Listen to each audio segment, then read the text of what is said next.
Welcome to The Lock Shop with Nielson and Hustler.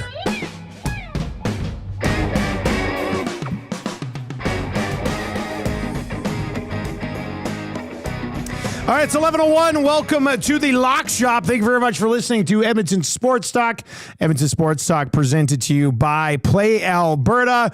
Download the Play Alberta app today or visit the website playalberta.ca. Click on ESD Specials to see everything that we put together as we work our way through the day here at EST. So far, we just got the early bird bet. Oilers to win, McDavid 2+ points, and the Lakers to win tonight. Lakers are getting the Kings. Lakers are a minus 400 favorite when I look today. So they should win. I'm just looking outside. Now we have these screens, kind of the blinds you can sort of see through. It's a beautiful day out there. I popped out between shows. Absolutely beautiful day. Trev, you should hit the ODR, buddy, for sure. I think I'm going to. I mean, the ice, I don't even know. It's starting to get too warm. Yeah. But you might as well hit it. Get to all you can. It'll be good. It should be. It's still nice and crisp overnight, right? So yeah you should be all right then. All right, make sure you take a video, send it to your grandma. She'll love it. Yeah. If you are watching over on YouTube today, hammer the thumbs up for us. We do have the Oilers to win, McDavid 2+ points, Lakers to win. Speaking of bets, I am one step closer to cashing in on the ultimate Popeyes bet. Not many people gave me a chance, right? Knobloch never leaves anybody with Draisaitl outside of Podkolzin for more than 1 or 2 games. Well, Kapanen is about to change things. Oilers morning skate in Chicago, and we'll dive into this a little bit more on the Oil Stream today. Oil Stream from 12 until 1, EST afternoons 1 until 3. The Reed Wilkins Show from 3 until 5:30. Tommy's got your GCL Diesel pregame show 5:30 to 6:30, and then postgame to follow against the Chicago Blackhawks. The Oilers did skate in Chicago this morning. Here's what they are going with. Earmuffs, kids. Ike Howard is scratched tonight. I know many of you might not like that, but the Iceman is coming out. The Breadman is coming in. It'll be Ryan Nugent-Hopkins and Zach Hyman flanking Connor McDavid, who looks to push it to 19 games in a row. Speaking of 19 games, Draisaitl has a point in 19 straight against Chicago. He'll have Podkolzin on his left. And who will he have on his right? He will have Kapanen. Yes. Draisaitl, Kapanen, Podkolzin. That's 3 of 4. Let's hope that everything continues on the current path. And I do like the Oilers tonight. I think they're going to win. If they win tonight, obviously they'll probably leave that line together.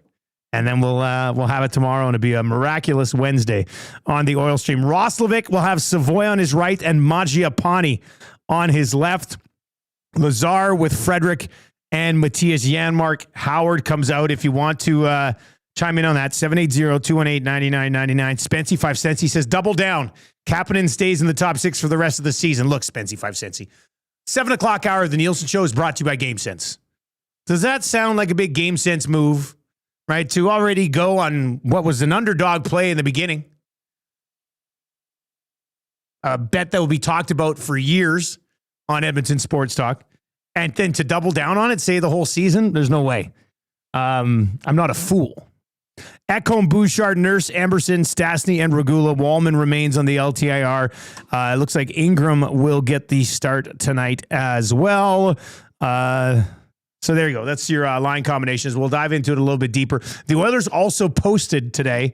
They're expanding their analytical departments. So they posted for 3 jobs in analytical and job technology and stuff like that. Senior analyst or something.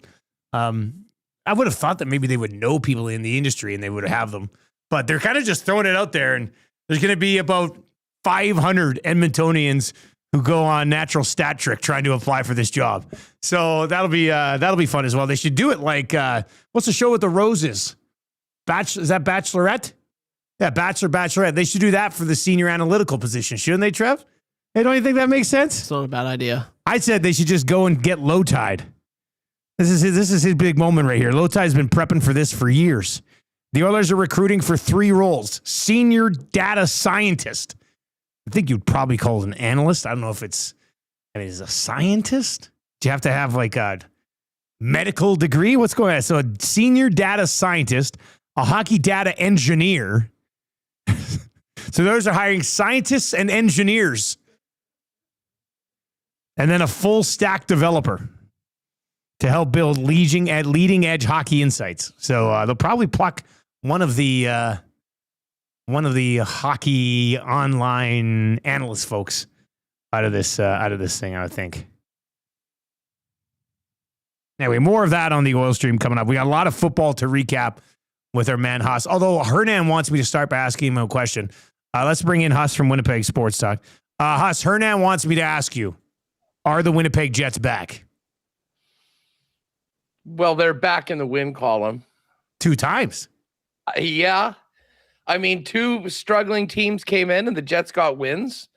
Listen, it was cathartic in the arena. Shout out to the fans. I'll talk about this on WST. Like, the players talked about it afterwards. You lose 11 in a row with the expectations that team had coming into this year. And I mean, in a lot of cities, the fans would have turned on them. And Friday was one of the most fun party-like atmospheres. Like, I don't know whether people are just sort of like, okay, whatever, we're screwed. Let's have some fun on a Friday night. But it was an absolute blast there. So, I mean, listen, they can't be as bad as they were. But again, I mean, the math is the math. It's a long, long road back legitimately into the mix for that final playoff spot. So, I mean, are they back? They're a little back.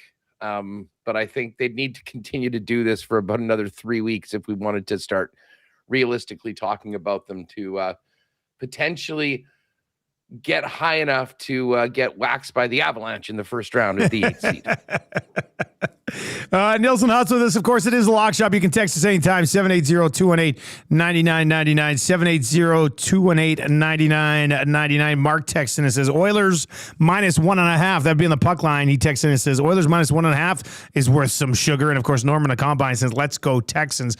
We need the Texans to finish off our Nielson Show early bird bet from a Friday, little 3-game parlay. So we need the Texans tonight to get that one done. Huss, we got a lot of NFL to discuss, don't we? I mean, outside of a dud on Sunday night, 4 absolutely incredible games through the weekend. Well, where do you want to start, Huss? The floor is yours, man. Which game should we start with? Well, I mean, why don't we go chronologically and just get the Panthers-Rams game out early? It seems like it was about a week ago. It does feel like it was forever ago, doesn't it? Great fight on the Panthers' part. Yeah, like if you're a Panthers fan, you got to be pretty proud of your club, right? Absolutely, absolutely. I mean, they got there. They were a massive underdog. I don't like my takeaway from the Rams got away with one, I think. They made some pretty big mistakes in that game. Now, listen, if Nakua catches that ball at the end of the first half, that's a touchdown. And I think we're probably talking about a 20-point win for the Rams. That's where it was trending, right? When I saw it, I was like, oh, this is exactly what we were saying. They're going to be up by, they're going to have 21 points at the end of the first half. That's what it was looking like.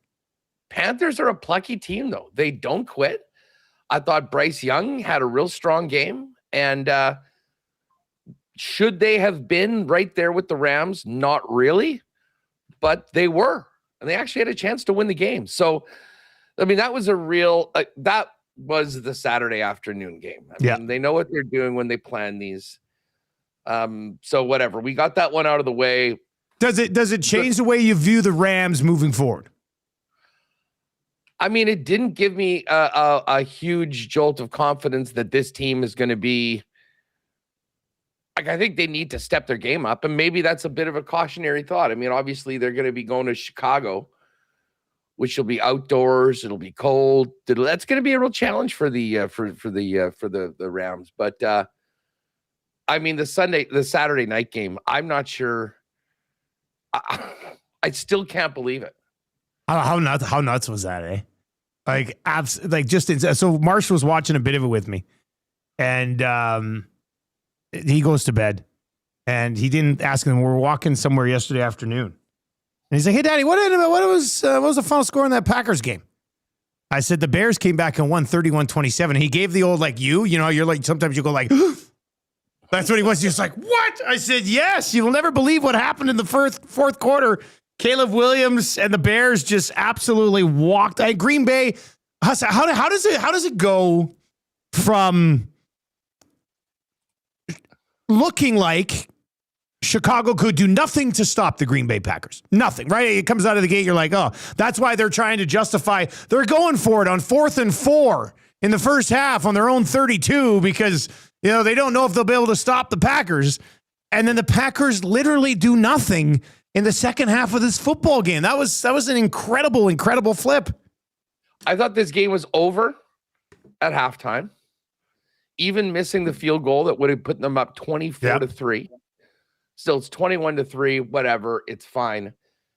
I think the biggest part of it is if you look at the start of the third quarter, boom, Green Bay was getting the ball too. And they got it. 3 plays, -2 yards, and a punt. And the Bears get their field goal. Green Bay gets it back. 3 plays and a punt. And then Caleb threw the pick, at which point we thought, okay, now this one's really over. Yeah, exactly. Right. They went 5 plays and punted again. So the Bears take it. They get a field goal, give it to Green Bay, 3 plays, -10 yards, and another punt. And all of a sudden, it's like they are handing it over to the Chicago Bears. The Bears go for that touchdown. The Bears get that touchdown. And you think, okay, well, it's 21-16. Green Bay needs to be able to ice this right now. They step up. They get the TD. And I was watching it in a bar with a whole bunch of people, and they missed the extra point. And when they missed the extra point, we're like, interesting. Now it's just an 11-point game. That's a touchdown and a 2-pointer and a field goal. And a field goal. And they went and got it down. But where this game really turned to me, because Green Bay got their touchdown, credit to the Bears, they came right back down, got their touchdown, got their 2-pointer. So it's a 3-point game. This is what they did on it. They started off with a 2-yard pass. Then it was a 34-yard pass to Romeo Doubs, and we're like, okay, they've got the first down. Yeah, when they got that first down, I was like, okay, there it is. It's got to be over, right? Well, 0-yard run, Josh Jacobs, and then there's a timeout. They then do the pass to Golden, who goes out of bounds. Out of bounds on the far side, yep. Out of bounds, not smart. Then they said, okay, we'll run. Chicago takes their second timeout. And then, inconceivably, they pass, incomplete. There's a free timeout for Chicago. They take a delay of game coming out of a timeout, which was embarrassing. Unacceptable. And then they go deep to Dobbs, and that's incomplete. So they take no time off the clock. And then they roll out that bum McManus, and he chokes the field goal. So now all of a sudden they're just down by 3, which made it really hairy because now Chicago was feeling it, they're cooking it. That crowd was incredible. Oh, they were going nuts. And then they end up going down the field and getting that touchdown. And that touchdown pass to DJ Moore was money too. That was great. How about the play that Williams made 4th and 8? About 5.5 minutes left on the run to his left, heaves it down, finds a Dunze. That was a pretty special athletic feat. Like that was incredible. Hey, I will put Mahomes up against anybody. Yeah. That was right there with the greatest throws I've ever seen him make. Like, honestly, when you consider the circumstances, and the pressure of that play, 4th and 8, they don't get that. The game is over. And like he's going one way, he rips it sidearm between 2 guys. It was. Listen, there's a lot of things that I think Caleb Williams needs to work on and get better at, but he has some of the most God-given talent I've ever seen in a quarterback. And that play that play was magic. And when he got that play, that I think is when you really had to start thinking that maybe there was some belief that they could make that happen. I'm just looking at this. He's got a wicked arm, man. The 4th and 8. 4th down. Right around midfield, wasn't it? Maybe this was on the previous one. But yeah, 4th and 8. I mean, I watched that thing probably 20 times. Yeah. Over and over again. It was just that amazing. Yeah, extremely accurate throw for the position that his body was in. Zulu, as we stay on this game for a sec, go ahead. Matt LaFleur. Okay, well, yeah, because Zulu over in the chat says, insanity if Green Bay brings Matt back. Your thoughts on this, Huss? I kind of agree. Yeah. The second they lost that game, I said to the guys, how do you think John Harbaugh is going to look in green and gold? Like, does he not seem like a Green Bay sort of? Oh, yeah, a guy that, would kind of come in. But I hadn't heard anything, so I just popped in Matt LaFleur into the old X, the Everything app. And the headlines, Packers set to extend coach Matt LaFleur despite playoff heartbreak. Oh, really? Adam Schefter, 4 hours ago. Packers are now expected to try to work out a deal in the coming days to keep head coach Matt LaFleur in Green Bay. I think Matt LaFleur is an awesome coach, and I would be jumping at him to hire him if I had an opening. He's had 7 years there, though, hasn't he? Yeah, and I mean, they've been really good. They've been to a couple NFC championship games. They win a lot. They obviously haven't gotten over the hump. Yeah, I saw a tweet, though. Like, I went and looked at his win-loss is something like 70 wins and 40 losses. But like the first 3 years he had Rodgers, and they were like 13-3. Like, they were... Since then, he's had one double-digit win season, without Rodgers. So I could see why some Packers fans might be wanting to see a change there. Their playoff record, their playoff production has gone in reverse. Like, it was a couple trips to the NFC Championship game. Then they were knocked out in the divisional round. And then this year, they're knocked out in the wild card round. Now, they had to deal with a bunch of big-time injuries. They gave up all that draft capital to get Micah Parsons. Obviously losing Parsons. I mean, they didn't win a game after they lost Parsons. They lost 5 in a row to end the year. So. Yeah, but like anyone, and Love was out for a few of those, and they knew they were in the playoffs, so they were there. I just can't, like, we can say all we want about what Chicago did. They should have never had the opportunity. They scored 25 points in the fourth quarter. Yeah.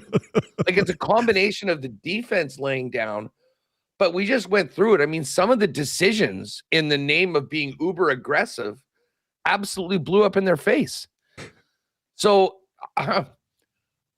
considering the way they lost, I thought that they would move on, and considering a couple of the guys that are out there. Did you see? I mean, the coach's handshake at the end of the game. I did. That was I would describe a quick one. Hey, that was a pretty quick exchange. I saw somebody AI. I saw look at the guy. He runs by, just holds his hand out, and keeps on going. I saw somebody AI it where Johnson stops and drops like sweet chin music right on LaFleur's chin. It was pretty. I mean, AI is really scary, but let's be honest, it's also hilarious, and that was pretty funny. So like, go ahead. I've just pulled this up. He was asked if there's something personal between him and Matt LaFleur, and he's like, "This is a rivalry. The city of Chicago, Green Bay. It needs to be a rivalry." Yes. So he's just stoking it. Good. I like that. So, I mean, we're kind of giving our thoughts on the Packers coming out of this one, Huss. What about the Bears moving forward? They will get Matt Stafford at home in Chicago. Mike Tenier was on our show this morning, said they're expecting it to be about -10 next weekend in Chicago, which is not good news for Matthew Stafford. Probably could be great news for the Chicago Bears, but considering, and I had this stat this morning, let me see if I can remember it. Caleb Williams is the youngest quarterback, or the only quarterback under the age of 25 to lead 7 game-winning fourth-quarter drives or come from behind to win in the fourth quarter. Like he's the only one who's ever done it under the age of 25. So, there's some composure late in games for this guy when he's on the field. There's a little bit of, explosion on the sidelines when he gets back over there. He's obviously pretty fired up, but does this make you believe in the Bears a little bit? Yeah. I have to say, I mean, the way, like all year long, we come here on Mondays and we'd be talking about the games. We're like, oh my God, the Bears did it again. They had some crazy comeback. How did they do that? Well, they just did it in the most spectacular fashion. That's the biggest comeback in the history, the more than 100 game history of the Chicago Green Bay rivalry, and they did it in the playoffs. Now, I will give most of the credit to Green Bay, Chicago, but there is somewhat of an asterisk that Matt LaFleur coached one of the worst second halves in recent playoff history and was a big part of it. But there's a level of belief in this Bears team, and it starts with Ben Johnson, and I think they're very much in the mix to make it to the NFC Championship game. I mean, they opened up as about a 3.5-point dog at home. I'm still seeing it at 3.5 here, yeah. I mean, I'll probably be on the Bears at that number as we get to the weekend. All right, let's keep things moving. We do have a Monday nighter that we'll dive into a little bit, probably put together a little same game parlay on that one. But the Bills and Jags got us going on Sunday morning with just an insane fourth quarter. Josh Allen finds a way once again, interception in the final minute from Trevor Lawrence on a decent play by a Bills defender. It's kind of the game that we expected us, right? Like it kind of came down to Josh Allen put together a massive drive with a minute left, and they probably should have taken more time off the clock, but they didn't. And Buffalo escapes 27-24. Well, just on that. Yeah. They tried to take that time off the clock. Credit to Liam Cohen. I thought. Could Allen have not just taken a knee, though? Well, like if you wanted to take time off the clock, you could have just taken a knee. I mean, taking a knee at that point they've used all of their timeouts. It's not like they were sitting there. I mean, they had to go through them all. That's a very dangerous. That's a dangerous. Yeah. I know. I was just surprised that they left a minute on the clock, but I thought they could have handled it a little bit better. But you are right from Cohen's perspective. Like when they pushed him and it almost went in, I was like, oh no. You don't want this. You've got full control of the clock right now. Yeah, well, there's two things that they did that I thought were absolutely brilliant. I can't remember a head coach that is winning use their timeouts the way that Cohen did in the Biff. I mean, it was, listen, we're going to try and stop these guys, but we know there's a good chance that this one's going in, and we need to have a backup plan. Yeah. And the way he used his timeouts when Buffalo had the ball, when they were up by 4, is something that most coaches don't have the balls to do, or at least the foresight to do. They're thinking, we're going to stop these guys, and they just let it go down. And then when it doesn't happen, they're sitting there with 12 completely seconds on done. the clock. Yeah, exactly. You got nothing left. So Cohen was phenomenal. His timeout usage gets 5 stars from me. And despite Buffalo doing all of that, they got in and they had a minute left, and there should have been. I mean, listen, if they had made a few plays, maybe we're getting Cam Little kicking one from the other side of the field. I mean, the guy Little had missed earlier in the game, though, didn't he? Yeah, he did. That one stung. Well, it certainly did. I mean, in really tight games like that, you look back. I mean, that missed field goal in the Bills-Jags game was key. I mean, Brandon McManus missed a field goal and an extra point in the second half of the fourth quarter, and they lost by 4.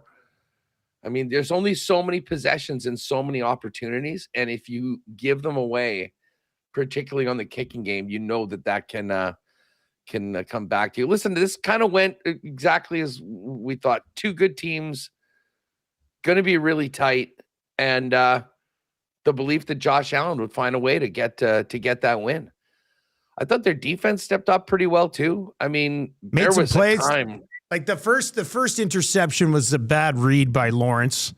Second interception was just a pretty good defensive play to seal that game away, man. Like to deflect that ball up and teammates their way to take it. I thought they did a pretty decent job there. I thought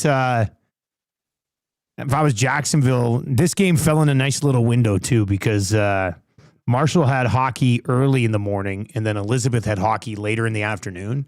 So I got home and I got to settle in and watch this entire game from start to finish. And I thought, how much should they end up running the ball, Jacksonville? Because as I'm watching the game, I'm like, man, they are moving this ball really well. Oh when carried 3 times in a row for about 45 yards. Travis Etienne had 10 carries, averaged 6.7 yards per carry. Tootin had 4 carries for 51 yards. He was at 12 point. Those two guys combined, they had 14 carries, but they were over 7 yards. They were over 7 yards a carry. And there was a few times on first down where they were throwing it. And I was like, why don't you just continue to run? Like there was one, I can't remember the drive, but they tossed it out to Etienne and he took it up. Great carry, first down. I was like, just keep running the ball. And then first down, they threw it. And I was like, this doesn't make any sense to me. You can run it down their throat. Everybody's ran it down their throat all year. And so I would have liked to have seen Cohen get to the running game a little bit more, but they decided not to.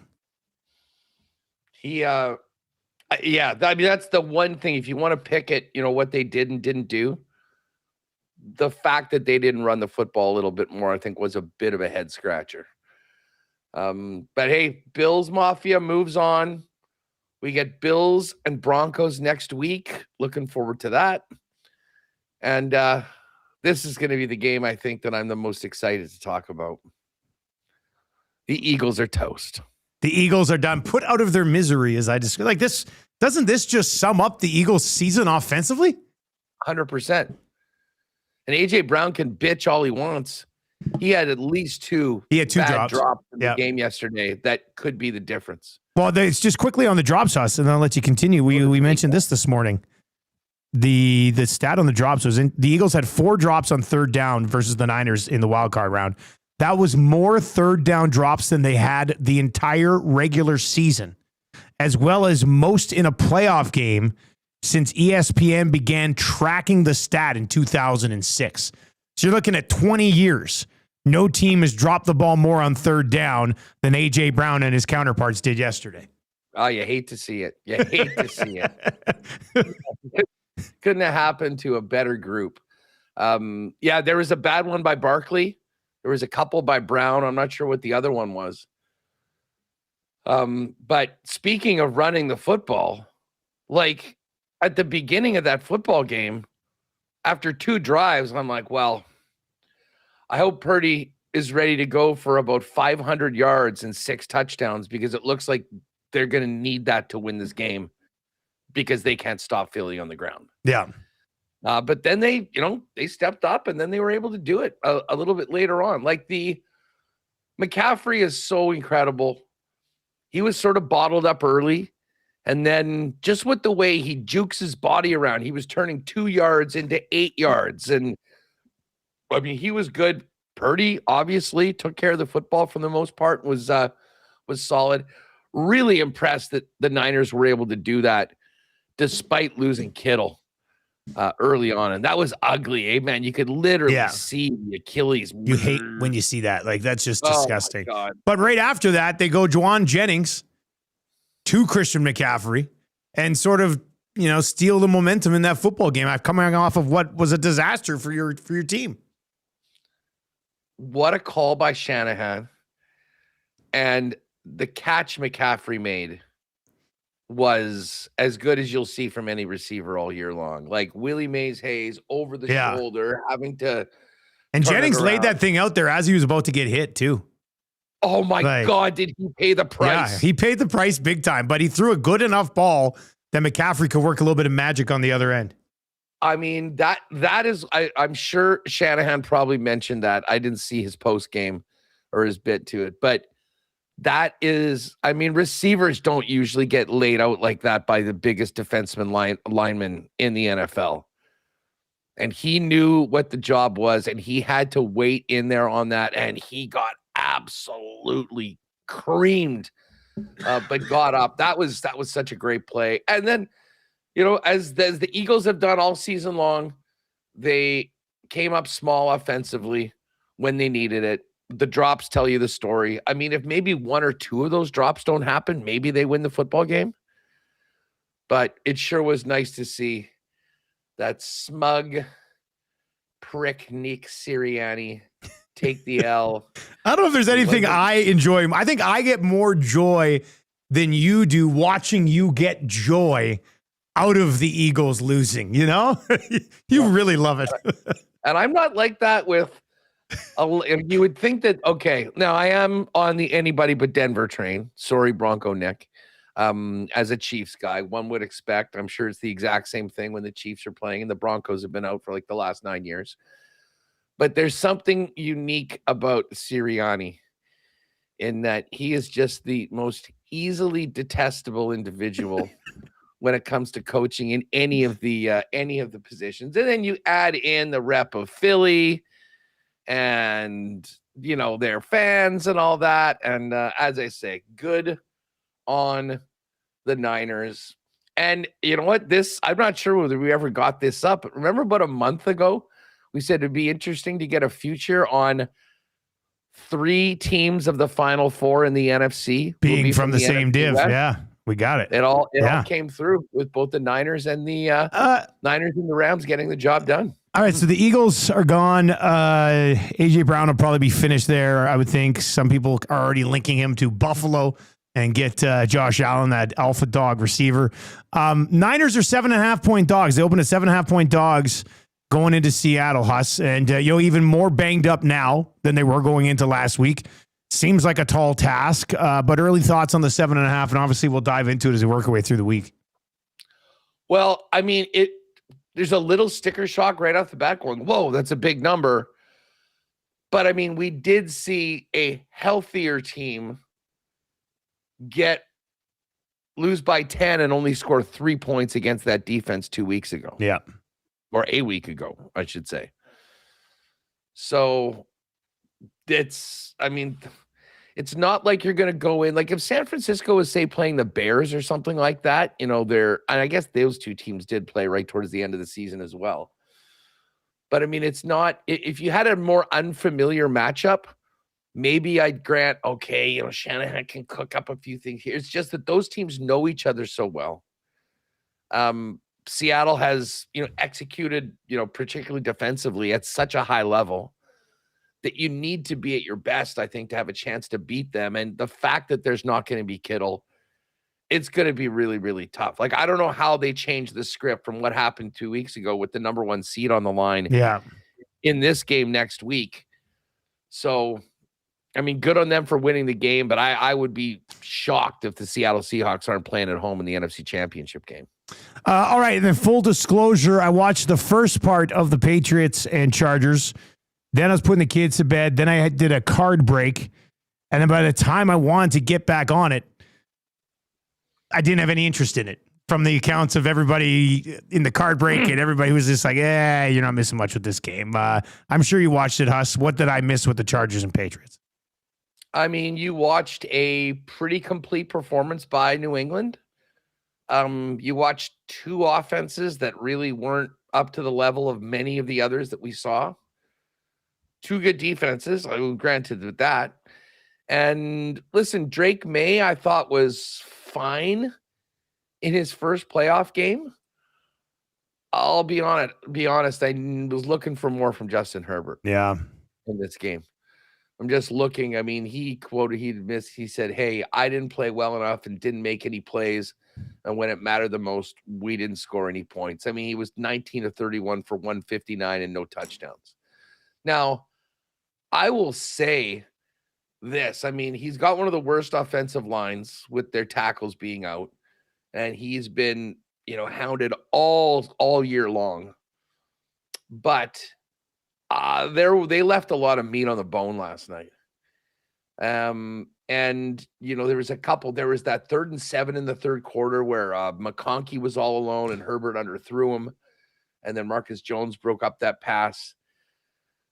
It's just disappointing for Chargers and Charger fans. I thought that they would have been able to. I did have New England -3.5. I thought the New England spot was a good one in that, outside night game, the cold, probably not the best spot for the LA Chargers to go out and play their first playoff game. And they just didn't really have enough. Like, I'm maybe not as high on the Patriots. Like, they didn't tell me that, okay, this team is ready to steamroll through if New England and Denver both won next week, and it was New England at Denver in the NFC Championship game, I would be, and the funny thing is both of those teams potentially could be home dogs in their game next week. Denver already is a 1.5 home dog to Buffalo. I could maybe see New England getting getting the win, but I'm looking forward to this game tonight. And as I say, especially if it is the Texans, there is the possibility that one of the two road teams next week will actually have a home game for the AFC Championship game. Because I can see, listen, Denver, we'll see what they're made of come playoff time. They're going to be playing a good team, especially if it is Houston. I mean, that defense, I've talked about it all year. That defense travels well. Pittsburgh, if they win, I think it might just sort of be one final playoff win. I'm not sure they could get it done in Denver. Or New England, I guess I should say. But we will see. But yeah, I mean, really disappointing end for the Chargers. I thought they had a pretty good season. They made the most of what they had, considering the injuries and what they were dealing with all year. And now we move on to see what happens tonight, whether old man Rodgers can squeeze another him and his awkwardly sized big helmet. I mean, nothing's changed. Like the line's still the same. Still Texans -3 on the road in Pittsburgh tonight.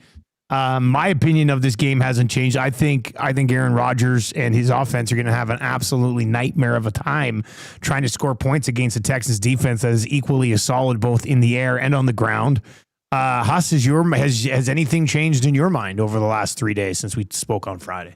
No, I mean, I told you on Monday or Tuesday, whatever it was last week, that when I saw Pittsburgh +3.5, I was thinking it might be tough not to jump on the home dog. Now that did change to 3, and it's been pretty solid 3 all week. I just keep coming back to, I think that Houston's a much better and more complete team. Now, I could be wrong. I mean, I put into a parlay together. We just went with the Texans on the money line, not necessarily needing to cover the spread. I think it's around -150 or so right now. Because again, these playoff games, the spread really is insignificant. If you can put them together and just get the win, that's what they're looking for. The Texans defense is going to be a real challenge for Aaron Rodgers. I mean, you got Danielle Hunter on one side and Will Anderson on the other. That doesn't seem to be a great recipe for a 42-year-old quarterback to go against those killers. It doesn't. This would be a monumental task if he's able to pull this off, in my opinion. Yeah. I mean, to me, it comes down to one spot. Like, can the Pittsburgh defense, can TJ Watt flip the game? Can he, get a strip sack? Can they make some big plays on defense and keep the Texans in check? Because I think it's going to be a really tough run for the Steelers offensively against that Texans defense. All right, for the game is still super low. Isn't it's still 37.5. I was going to say, if we just throw Houston on the money line and then put a couple of player props in here, I know we're always like over guys on player props, but considering what we've just said about the defenses, I feel like this is going to be one of those rare spots where we're under guys on player props. Don't you? I mean, I'm certainly here for the argument for it. I don't think there's any doubt about that. Now, I'm sure the numbers have also been adjusted, obviously, because they are expecting a low-scoring game. For example, Nico Collins' receptions in this game sitting at just 4.5. Dalton Schultz reception. We had a text. Let me see this text. Yeah, Han Shorkoff texted earlier. Was it Han Shorkoff? Oh, he's been texting in a bunch here today. He says, I don't know what the line is, but Schultz over receptions should probably be on the card today. So Schultz's receptions are sitting at 4.5. DK Metcalf is at 4.5. There's no player in this game. Gainwell's at 4.5. There's no player in this game that has a reception total more than 4.5. Where in some other games you'll see a 5.5, you'll see a 6.5. So that's something to keep in mind here as well. It's funny that Han Shorkoff brings up Dalton Schultz. And I wasn't thinking as much as receptions as much as yards, but I could go either way. When he's healthy, and I just know this because I was screwed at tight end in fantasy this year, and I picked him up in a couple of leagues, so kind of paid pretty close attention to him most of the games this season. He's a big part of that Texans offense. And obviously, Nico Collins is the guy and is going to always be getting, the most attention from both the quarterback, but also the secondary. Schultz is a guy that, is a big-time difference maker and has the ability to stretch the field for not just 5 or 6 yard move the chains catches, but, 20, 25 on the run. And it often goes in for touchdowns too. Actually, what is his touchdown prop? 234 for Schultz. I'm looking at 263. Wow. Yeah. That's a great number. Yeah. I was thinking when I looked at the numbers for the touchdowns, from a Texans perspective, you got Collins at plus 120, Marks at plus 126, and then there's Jalen Warren, Kenneth Gainwell, DK Metcalf, and then there's Dalton Schultz at plus 263, which I absolutely would be. I mean, you play that on your own, but I'd also be okay throwing that into a parlay. The Steelers side of things, I say, you know what this game is. This is the all-time over 3.5 field goal game. I think. No, that's a good point too. Actually, right. I mean, if we wanted to throw field goals on it, but I do like Dalton Schultz. What about from the Pittsburgh side? Gainwell's an interesting guy that you just mentioned because he seems to be like, we wanted to go an over on number of receptions. Yeah, Gainwell. I mean, he'd be the one guy that I'd probably, with the pressure that they're going to get on Aaron Rodgers, I would sort of think we're in check down city territory here. Big time. Yeah. Which I do like. And I mean, it won't even be checked out. It'll be design plays for him. And, he was voted the Steelers MVP, Gainwell. Was he really? Yeah, he was, which was kind of interesting. I don't know. I think that's by the players. But he ended up having a great season. And, Jalen Warren will be there to take some of the carries. But when it comes to receptions, what is the player? What do you have for Gainwell? Is it over 4.5? 4.5 is his number, yeah. I mean, I think I like that. Like, I'm just building a little same gamer here. Texans money line, Gainwell over 4.5, Dalton Schultz touchdowns plus 497 before a boost. We're going to go with the Schultz anytime TD. Well, I mean, they're going to score. They're going to score a touchdown, are they not? Yeah. I mean, well, it's a nice number. And it's such a good number. It's twice as good as number as either Marks or Nico Collins. And let's just take a peek at the old game log here for Dalton Schultz, shall we? Okay. Well, I'm picking this one up for Gainwell. Gainwell had 8 catches in the Baltimore game. Only 3 in the Cleveland game. That was a tough one. And he's gone 5, 7, 6. So he's gone over 4.5 in 4 of the last 5 games. Yeah, Gainwell one I'm 100% in on. Maybe there's here's the last 4 games for Dalton Schultz. Targeted 9 times, caught 8 of them, 76 yards and a touchdown. Targeted 5 times, caught 5 of them, 35 yards and a touchdown. Targeted 4 times, caught 3 of them, 19 yards, no touchdown. And then in that final game of the regular season against Indy, 4 targets, 4 catches, 73 yards, and no touchdown there either. So, I mean, maybe we're getting a little over. I just love the number. It's such a big number. But he's been targeted.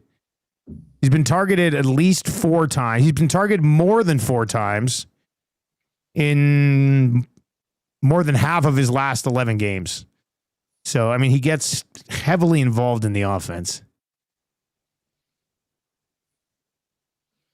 But with that being said, at plus 263, we could just bet a Schultz touchdown on its own and throw something else in here from a.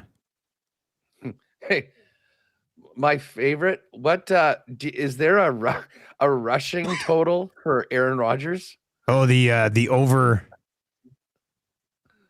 Over the 1.5 yards. the 0.5 yards. So actually, that would be funny. Let's see here. Let's take Schultz out, put Rodgers in. It goes to 237. We could go Texans money line, Gainwell over 4.5, Aaron Rodgers over 0.5 rushing yards. The Rodgers. I don't even know if that was likely to happen, to be honest. It's just such a funny number. What about the Texans running? What's the number Do on? you think it'll be Nick Chubb getting a little bit more, or is it just Woody Marks? I think it's mostly Woody Marks. I've seen it. I thought I had a little article. Let's see here.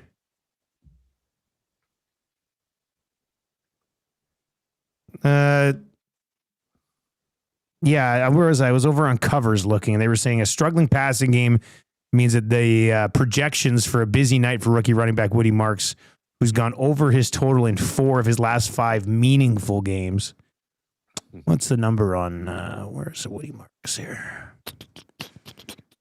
Rushing yards.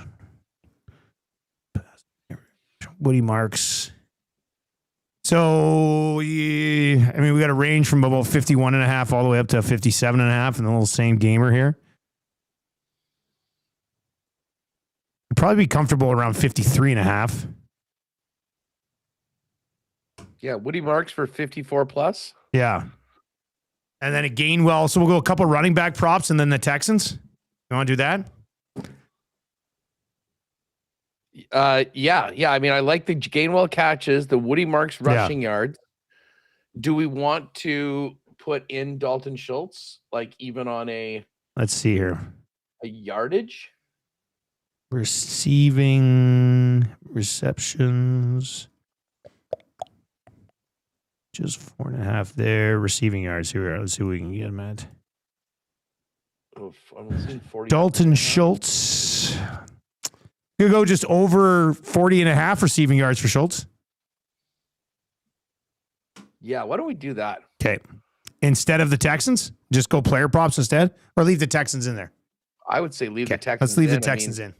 Yeah, it gets it to plus 348, and we'll get her boosted. Part of the path. Yeah. Path to victory. All right, we'll do that. Hey, do you see, just quickly over to the CFL, Bob Dice is staying on in Ottawa. Like, excuse me? Yeah, not as head coach, but they're bringing him back. It seems weird. Like, he was your head coach, you replace him, and then, the Ticats. That's the Ticats, not the Red Blacks. It was posted. He was in all of his Red Black stuff, and I saw it. It said breaking news. Ticats have announced that Bob Dice will be their special teams coordinator and assistant head coach. And the CFL winter meetings taking place right now, too. Dinwiddie's got a lot of stroke in Ottawa, GM, head coach, and That'd be something. So I think he can handle that. And I will say this, Bob Dice, very much beloved by the guys on that team, but I wasn't expecting him to come back. So yeah, when I saw that, I thought, no way. They should have special teams for Hamilton. He's doing special teams and assistant head coach for Hamilton. Head coach. But we got an AI Bobby Dice in a Hamilton Ticats hat, for goodness sakes. Can't post the image with him in the Red Blacks hat. All right, what's coming up on ESCR on WST today, buddy? Well, you know what? We're going to talk about a couple wins. It's been a month since we've been able to do that on this program. So we'll kind of dive into both Friday and Sunday for the Jets. Kevin Sawyer's going to jump on with us, Mike McIntyre as well. And our old buddy Zig Fracassi from Sirius XM NFL Network will take a run around Wildcard Weekend, sort of as we've just done, get his thoughts on that, and get ready for tonight's Texans Steelers finale. They don't call it Super Wildcard Weekend anymore, do they? I heard some people earlier in the week kind of mocking the name Super Wildcard Weekend, but I don't know if I saw it from any branded sort of no. When they added the teams and they added the Monday Nighter, they were calling it Super Wildcard Weekend. I think since they made the change, the 7 seeds are 1-10. So it has not been good for the 7 seeds so far, which is the way it's just showing that. Maybe.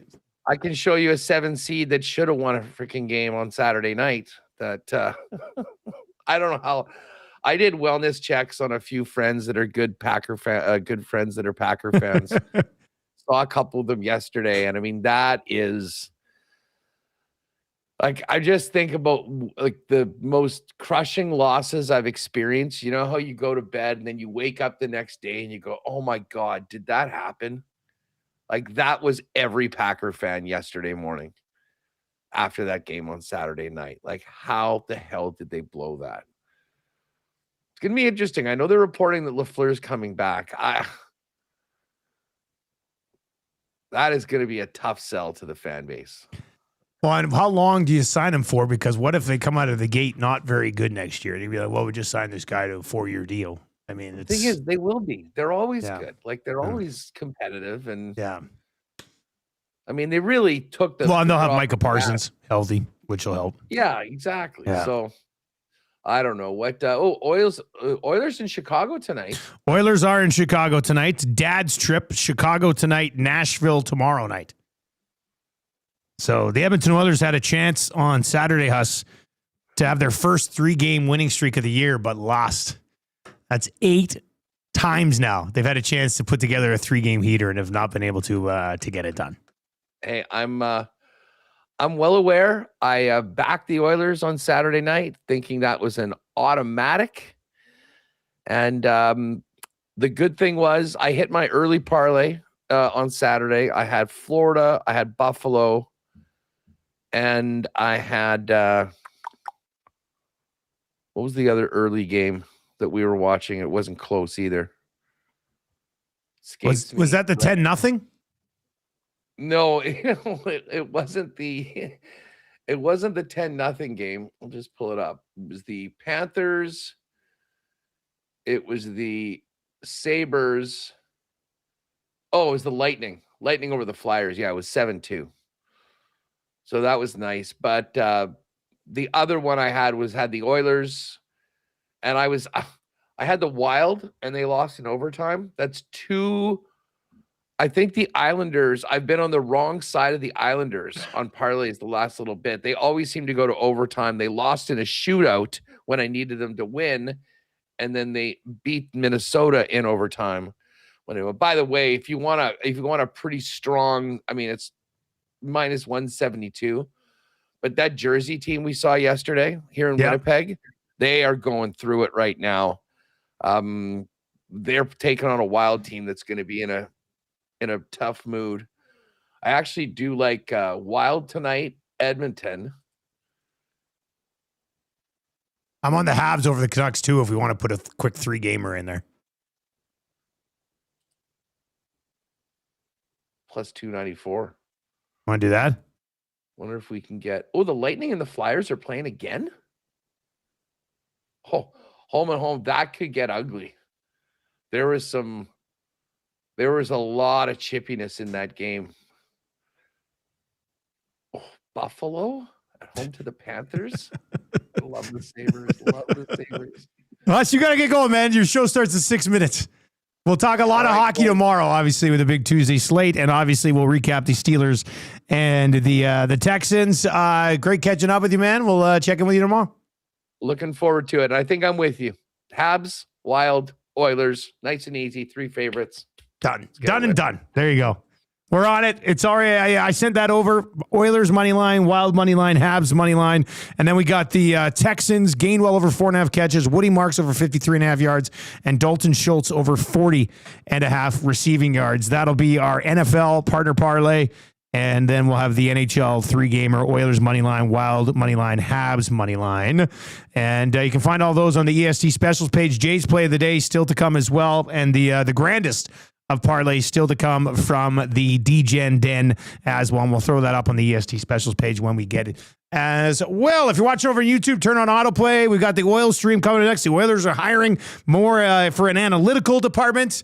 We've got lines for today. Ike Howard's going to be scratched, and Tommy and Hernan We'll chime in on Popeye's bet being just one game away. What a time to be alive. That's going to do it for the Lock Shop today. Thank you very much for riding with us. Best of luck if you're with us tonight, and we will talk to you tomorrow.